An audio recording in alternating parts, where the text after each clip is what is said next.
Hey, what's up, guys? Emo for here, coming at you with a regional report of how I did, obviously the deck I used. Ritual Beast at the regional. Maybe we're second. I would have done this earlier, but school's busy and stuff. So I'm gonna go to the deck list and then talk about specifics. So Ritual Beast, I ran 1 Ritual Beast Paleo, 2 Winda, 2 Rampengu, 3 Conhawk, 1 Pelfin, 1 Wen, 2 Zephyr and Pelica, 1 Maxi, Triple Elder, 1 Lara, and that's the finish off the monsters, and then spells. 1 Margeki, 1 Soul Charge, Upstart, Terraforming, 2 Twister, Etelli, Dimensional Fissure, Oracle, Zephyra, Rain Reacher Slab to finish off the spells. 3 Ritual Beast Siege, Torrential Tribute, Triple Ambush, 1 Dimensional Barrier, Macrocosmos, and Triple Solemn Strike. Extra deck, 2 LT Guy Pelio, Triple Pelio, 1 LT Conhawk, 2 Pelfin, 1 Utopia Lightning, 1 Utopia, 1 Castell, 1 Diamond Dyer, 2 Lightning Jewelry, and 1 Abyss Dweller.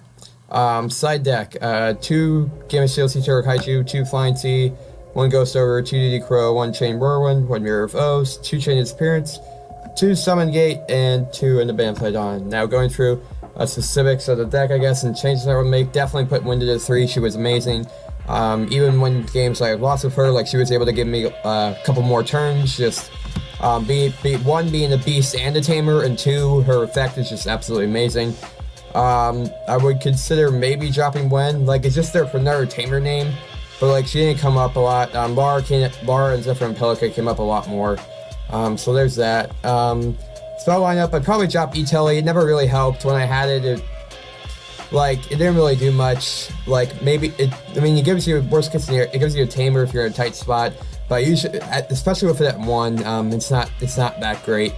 Not as great as it used to be. Maybe I'd consider adding a second Terraforming as well. Just give more oomph to the Field Spell Engine. And I really did like the Field Spell Engine. This card did save my ass a couple times. And yeah, Triple Seeds, obviously, and Triple Ambush are what make the deck good. Like, if you're not running these at 3, like, you're not playing the deck. Basically, we've run 3 Dimensional Barrier, but it's expensive. The only reason I'm running 1 period is because I pulled it from my box. So there's that. Extra deck, maybe cut Ulti Pelio, since I didn't really use them 3 times, and I guess like, you can use 2 and have a third banish off Rampengu, but I don't know. I would be fine with cutting it to 2 and putting something else in another rank 4 in the extra deck. Obviously, the 1 Conhawk, because that's what makes the deck. 2 Pelfin is fine. I thought it was a good card that, like, to go into when, like, if they got rid of your Conhawk somehow. It's just a good card to pop in defense. I mean, 2800 defense, which is a lot, and it can't be destroyed by card effects. So I did like this card. Now reformed. No changes to no comments or anything about the XRCs. Side deck, I would be running 2 Ghost Ogre, but I only had 1 going into regional. I wasn't proactive and didn't buy another one before. 2 DD Crow.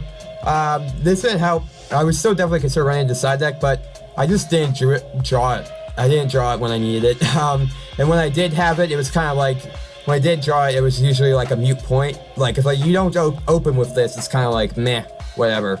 But Chain Whirlwind was for Middlefield Zoo, so when they go to, like, if they have a scale set up, and then they pop like something like Babble Boon or something on the field, then when that effect resolves, you can activate this and pop both of their scales. So that came up once, but I was excited for both Middlefield Zoo games I played against, but was only able to use it once. Mirror of O's, again, only able to use it once, but this card was great back in the Glad Beast era. Its effect is, when your opponent tries to summon a monster from their main deck, destroy that monster, and if you do, draw 1 card.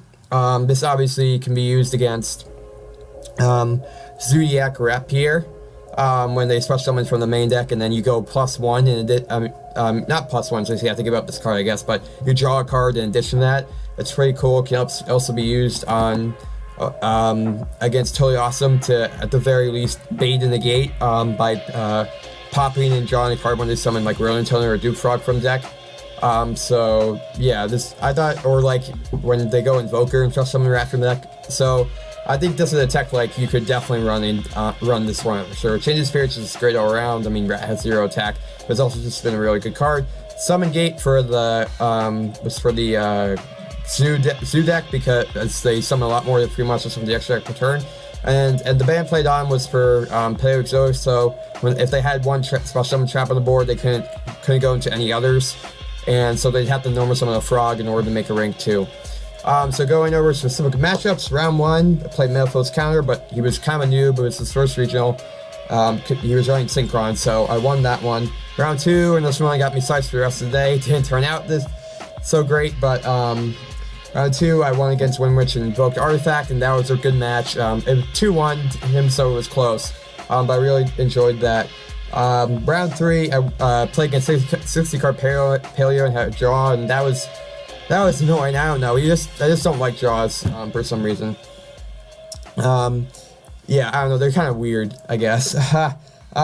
Let's see. Round 4 was Pure Zoo, and I lost to that because this deck is inconsistent. And I went first. I got 2-0'd. I went first both games. I won the die roll game 1, and obviously after I lost first game, I went first game 2. But like, I bricked both times, so I didn't have a Conhawk play. So it's like, well, I mean, that's it. Like, that's my turn. So yeah, so lost.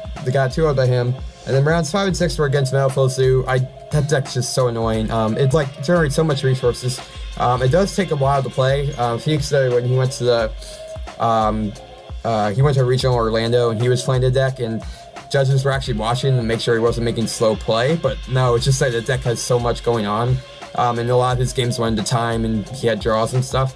But yeah, it was just an annoying deck. And even when I had Steeds and Ambush, that's just a deck that can put out so many cards that it's just like, it doesn't really hurt them that much, to be honest. Round 7, I lost the Sphere Ridden Riches, and I'm pretty salty. I lost 1-2. For some reason, I decided not to side in Kaijus, despite the fact that he can make an indestructible Crystalline. And so he made the indestructible Crystalline. I just lost. Like, I can't out that. Like, even if I summon Gael Tapelli, have a card in my hand, maybe I can get over it, but otherwise I have to go into a rank 4 and go Utopia to Lightning. But yeah, that just didn't happen, and so I lost. Like, Siege has no effect on it. Torrential, where you at? Regeki, yeah, that was just bad.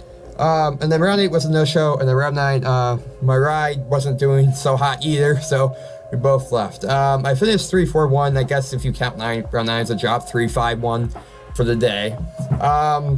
General points is that window is awesome. I would definitely put her at 3, like, no question. The consistency of the deck is bad. Like, if this deck was consistent, I think it would be like top tier 2 at the very least. But because it's inconsistent, can't get to the Iconic Loop as often as possible, it's just not that viable, this format. Like, I mean, like, again, Ritual Beast, Steeds, and Ambush, that's a great combo, and like, Steeds itself is a great card, but just having consistent access to it is the problem. That's why this deck isn't doing well. And one interesting note about the regional is Patrick Hoban was there, which was cool. I think he only stayed for a couple rounds. He must have lost a couple times and then left. But he's probably kept trying to get those points for the Worlds thing or whatever. But anyway, yeah, that's it. That's my regional report. Yeah, and so I know it's the first video in a while, but again, school was busy. Anyway, thanks for watching, guys. Please like, comment, subscribe. We're on your channel as quickly as possible. Continue to grow your channel as quickly as possible. And thank you so much to the 17 people at the time of me filming this video who've already subscribed. Links will be in the description of the various playlists. You get ranked and unranked matches. You get deck profiles, general nerds discussion reviews. I've done a lot of reviews lately, but you know, I mean, because I started this channel as a Yu-Gi-Oh channel, and because like reviews people only tend to watch reviews from like big shots like Jeremy and John and such. Like, I understand why those haven't got a lot of views, but this channel is more. It's about more than Yu-Gi-Oh. We're trying to make a push for that over the summer, but just feel free to check out those reviews if you want. And as well, and there will be a link there to my 2017 Phantom Movie trailer playlist. It's all the trailers from Phantom movies I find somewhat interesting that have come out or are coming out this year. And yeah, feel free to use those at your leisure. And music again, courtesy of Bobby Sano from SoundCloud. The soundtrack's called Saved. And please check out his page and support him via the link in the description below. And other than that, thank you again, guys, for watching, and I'll see you all next time.